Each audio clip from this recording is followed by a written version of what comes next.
Are you saved? Joey Fulgione here, also on clevercatholic.com. Are you saved? Catholics are sometimes puzzled when a non-Catholic Christian asks, are you saved? We don't presume salvation because I know if I make a few bad choices, I'll be making a U-turn. How ironic is it then that the Catholic New American Bible, when Jesus heals someone who comes to him, he often says, your faith has saved you. While the Protestant Revised Standard version reads, your faith has made you well. Using Google Translate and the original Greek New Testament, the translation is indeed, your faith has saved you. Hence, the Catholic translation is the more accurate one. In the cleansing of 10 lepers, Luke 17:11 through 19, for example, all the lepers were healed as they were going to show themselves to the priests. However, only one, a Samaritan, returned to give thanks. It's at this point Jesus says to him alone, your faith has saved you. All 10 had faith to ask to be healed and trust that they would be healed on the way. Jesus asks, where are the other 9?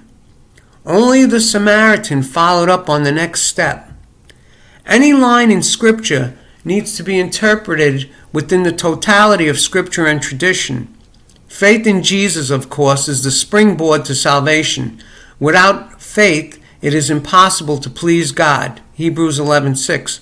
But faith cannot be mere intellectual assent. Perseverance is the key.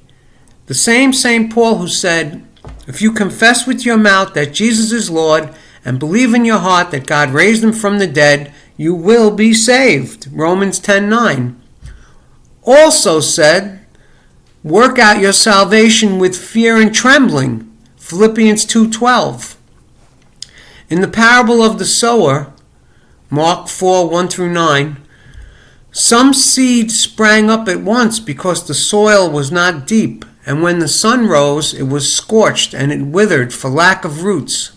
Some seed fell among thorns, and the thorns grew up and choked it, and it produced no grain.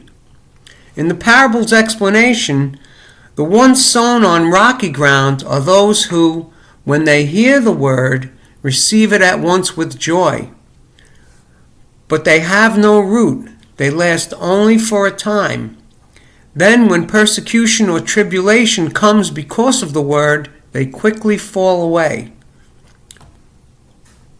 Those sown among thorns are people who hear the word, but worldly anxiety, the lure of riches, and the craving for other things intrude and choke the word, and it bears no fruit. Both groups initially had faith, but fell away. They failed to persevere. We have become partners of Christ if only we hold the beginning of the reality firm until the end. Hebrews 3:14.